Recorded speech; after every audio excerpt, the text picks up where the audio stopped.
A partir de este momento, la realidad que conoces queda atrás. Estás cruzando un umbral hacia información restringida. Una dimensión más real de lo que llamas realidad. No todos están preparados para lo que sigue. Esto es Archivo W. Dirige Felipe Whitman.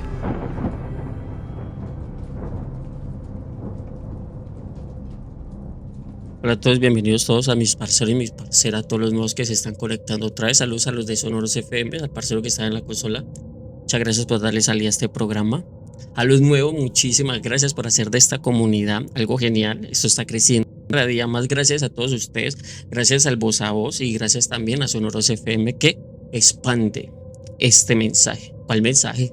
Estas historias que les traigo. A veces, obviamente, tocamos temas más trascendentales, pero pues eso lo hemos dejado pues más o menos para el interno, por cuestiones pues de la élite que nos bloquean mucho en las redes sociales. Entonces estamos evitando eso. Aquí estamos tocando cordialmente lo primero aquí pues para todas las plataformas pues de streaming.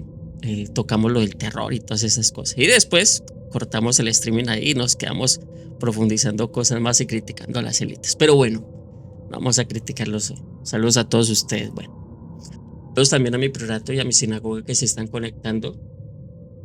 Gracias por acompañarme siempre todas las noches para que no meta la pata. No la he metido hasta ahora, muchachos, gracias a Dios.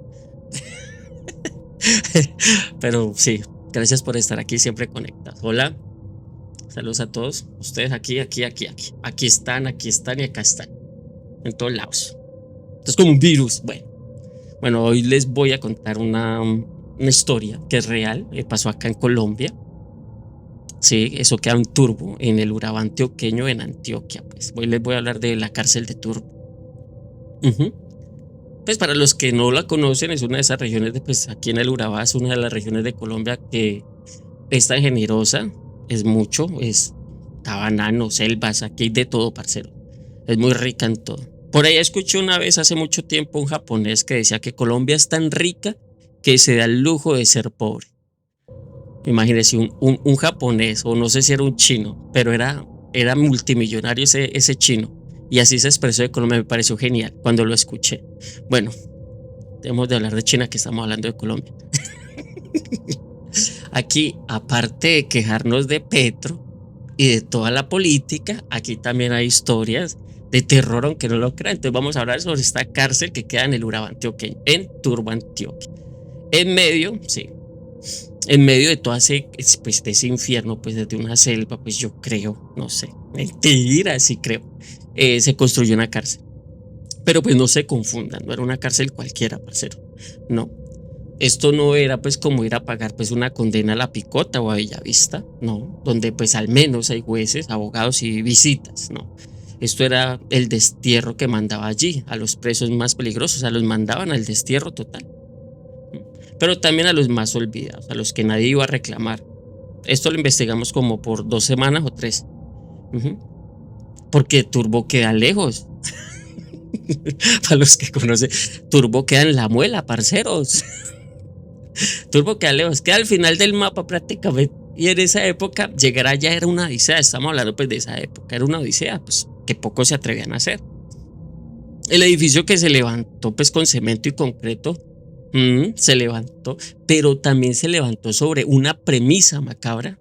Para los que no saben de esto, se los voy a contar. Aquí el que entra se pudre. Y no me refiero solamente a la condena, no, déjenme ponerlo más o menos en contextos para entender el horror que se vive hoy en esa cárcel. Hay que entender lo que pasó en esos pasillos, y para eso pues tenemos que viajar a los años 90, parceros, los años más sangrientos del Urabá antioqueño. Eso fue en el 94 más o menos. Pues la guerra entre las FARC y los paramilitares había llegado a un punto pues de no retorno, pero había un actor más, uno del que casi nadie habla. Sí, nadie habla. Comandos populares, así se les conocía. Eran disidentes pues del EPL, así se les conoce. Una guerrilla que se había desmovilizado, pero un grupo de ellos liderados pues por un tal Francisco Caraballo, Uy, pucha, me calenté, maldita sea. Pero sí, Francisco Caraballo decidió no entregar las armas.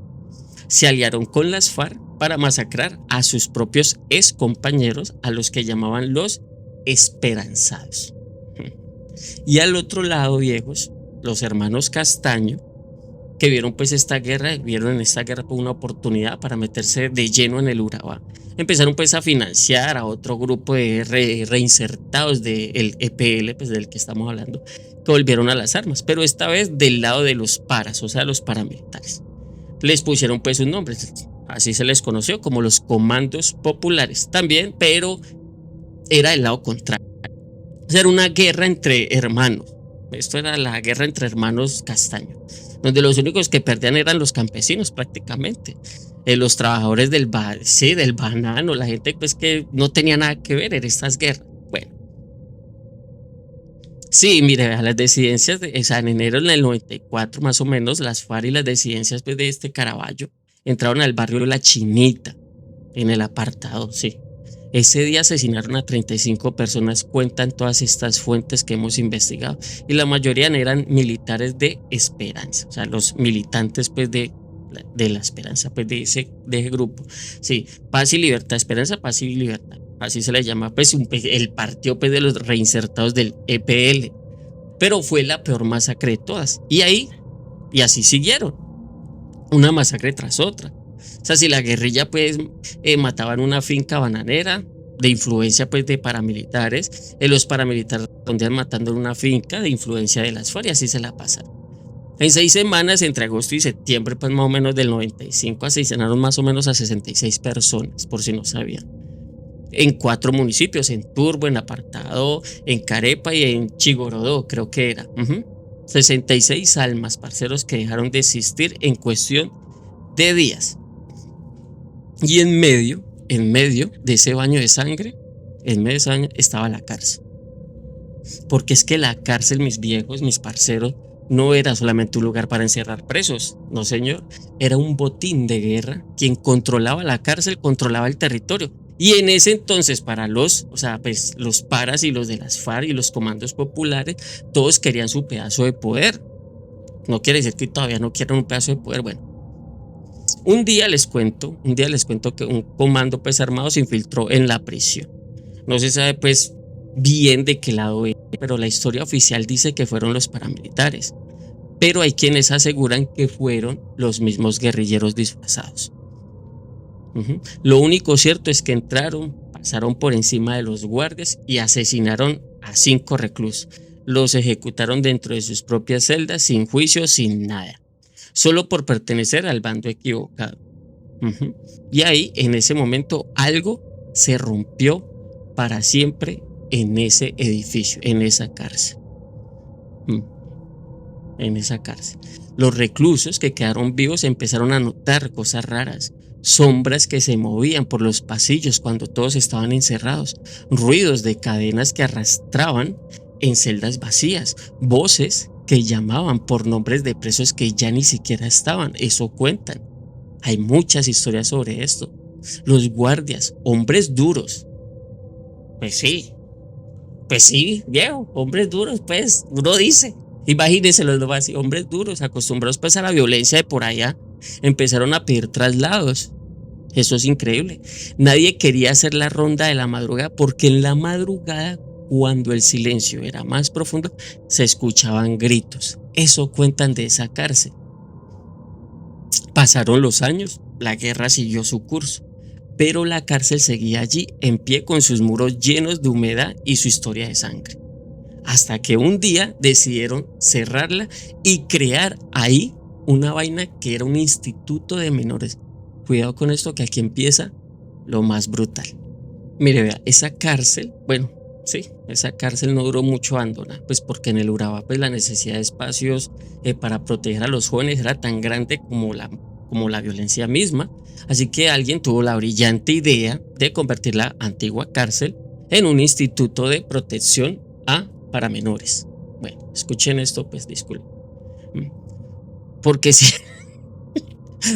si meter presos en un lugar así, o sea, era un error, Meter niños y adolescentes fue una bomba de tiempo. En serio.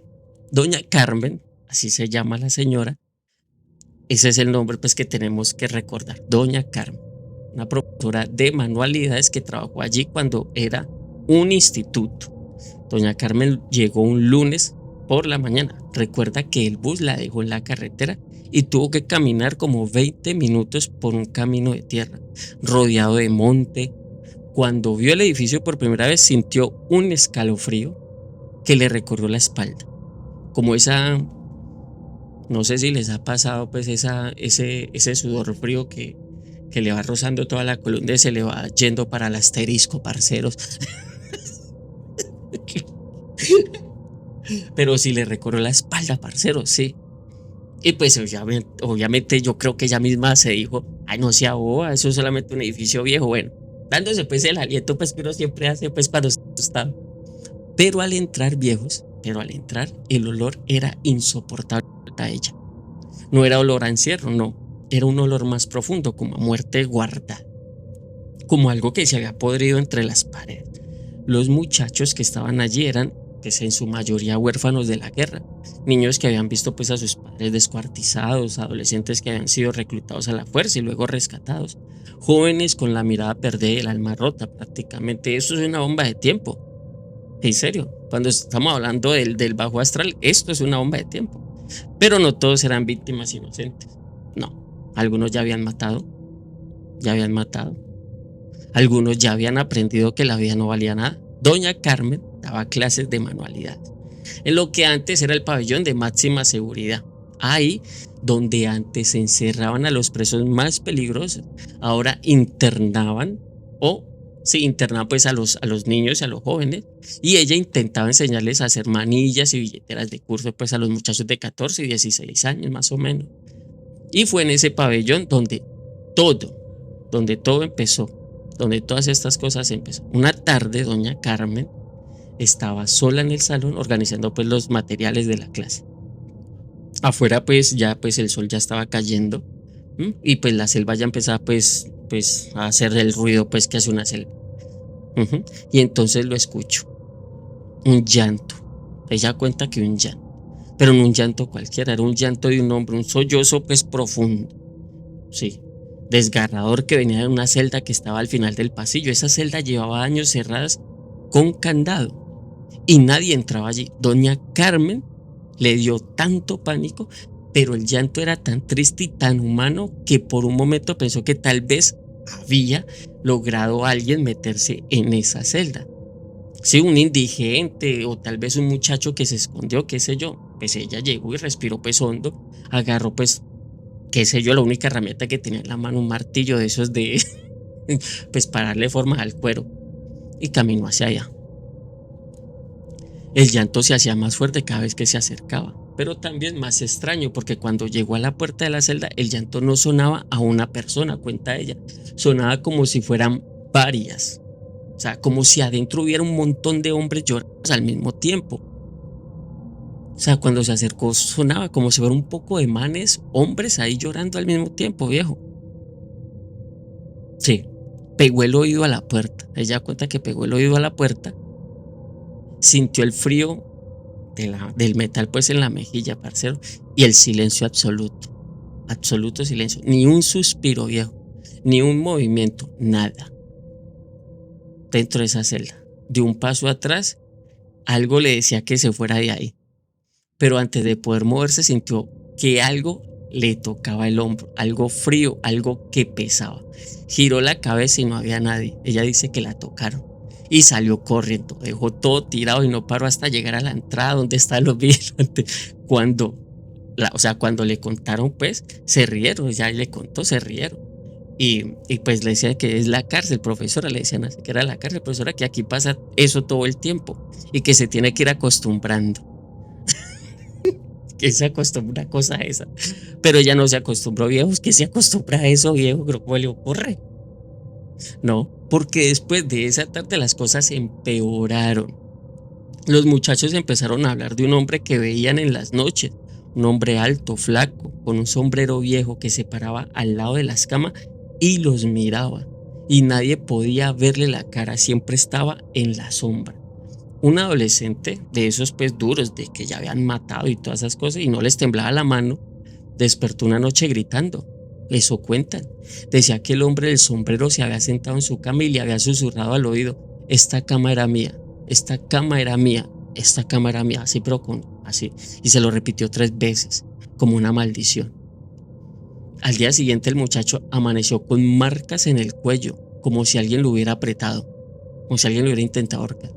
Las clases de manualidades se volvieron un caos, parcero. Los materiales desaparecían y aparecían en otros lugares. Las tijeras volaban de una mesa a otra sin que nadie las tocara.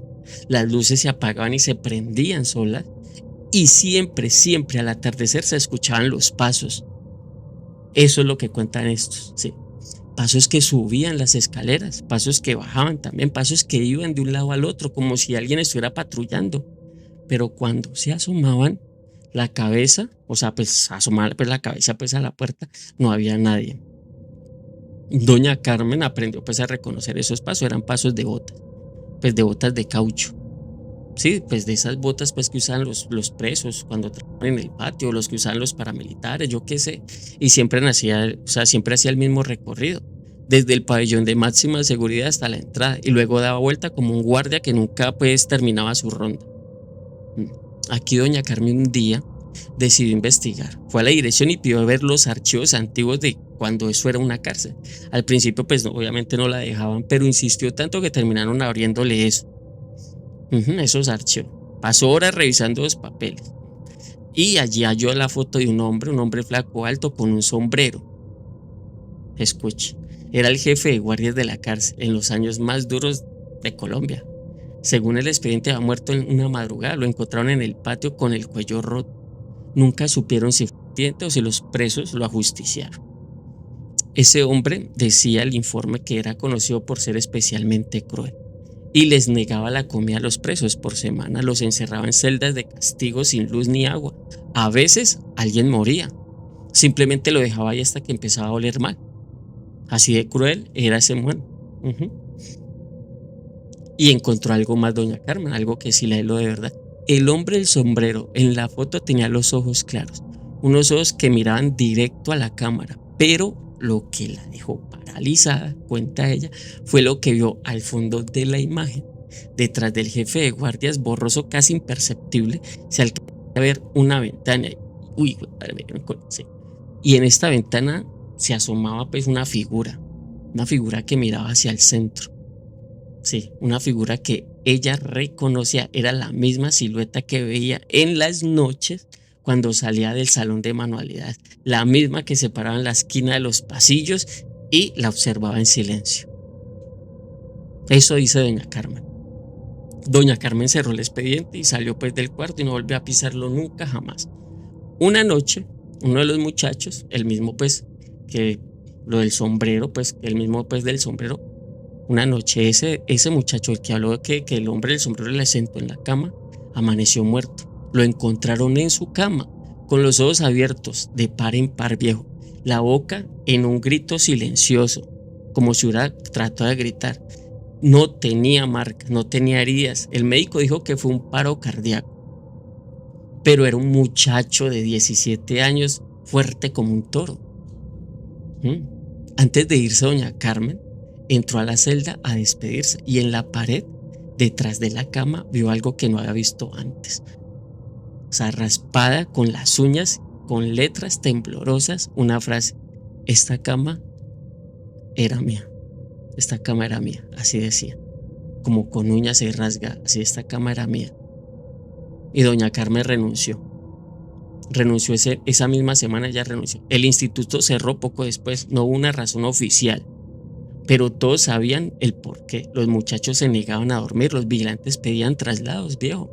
Las autoridades no podían mantener el lugar funcionando con tanto accidente y tanto suicidio que se presentaban. Porque sí, hubo más muertos, muchachos que se ahorcaban con las sábanas, muchachos que se tiraban por las escaleras, muchachos que simplemente dejaban de respirar como si algo les hubiera robado el alma. Y es que eso no lo cuentan, pero están los expedientes. Y la cárcel quedó abandonada otra vez hasta hoy día. Hoy la antigua cárcel pues de Turbo es un esqueleto de concreto devorado pues por la selva. ¿Mm? Pero no está vacía. En los últimos años varios equipos de investigación paranormal, sí, varios equipos de investigación paranormal entraron, la mayoría no pasan ni siquiera la primera hora, eso dicen. Y los que se atreven a quedarse más tiempo salen con historias que hielan la sangre. Y yo he escuchado muchas de estas historias. Por ejemplo, el programa que se llamaba, o no sé si se llama, es que no es cuento, de Teleantioquia, fue uno de los pocos que logró entrar allí. La periodista, creo que era Natalia Soto, cuenta que desde que puso un pie en esa entrada de esa cárcel, sintió una presión en el pecho, como si el aire pesara, como si alguien estuviera parado detrás de ella mirando. Los medidores de campos electromagnéticos se volvieron locos, marcaban lecturas altísimas en lugares donde, o sea, donde no había ningún cable, ninguna instalación eléctrica, en especial en el segundo piso, ahí donde doña Carmen daba sus clases de manualidad. Los equipos no dejaban de pitar en ese lado. Uno de los camarógrafos, un hombre de 20 años de experiencia pues ya en esto, en notas de guerra y en lugares que ya había sucedido masacres, dijo que nunca había sentido algo así, que eso era, que esto no es un fantasma, dijo, que eso pareció que es que un ejército de fantasmas. Y es que esa es la teoría más aterradora, parceros, que en la cárcel de Turbo no hay una sola alma en pena, sino cientos, que hay muchos. Y los que murieron asesinados por sus propios compañeros, los jóvenes que se suicidaron en el instituto, el guardia del sombrero que sigue haciendo su ronda eterna, los 5 reclusos que ejecutaron en sus celdas aquella época, todos ellos están ahí atrapados. Cuentan esas historias, hay muchas más, sino que les estoy resumiendo. Todos ellos están ahí condenados a repetir ese dolor. Vea, hoy les cuento esto, pues esta historia, pues no para asustarlos, no, que va. Aunque sé que muchos ya están asustados, ¿sí? Pero se las he contado porque es real, parceros, porque es que ese edificio sigue ahí en Antioquia esperando, porque hay lugares viejos, hay lugares donde el dolor es tan grande que la tierra no lo puede absorber y se queda flotando, atrapado, repitiéndose por siempre. Y la cárcel de Turbo es eso, es uno de esos lugares. Así que a todos ustedes los que están ahí, si alguna vez viajan pues al Urabá, si pasan cerca de Turbo, no se acerquen de noche, no intenten entrar a esa cárcel, porque los que están adentro no reciben visitas con gusto. Ellos siguen cumpliendo su condena, una condena que no termina nunca. Y recuerden, eso es un ejército de almas lo que se encuentra allí, eso está abandonado. Ahí les dejo pues, ¿ustedes se van a atrever a ir o qué?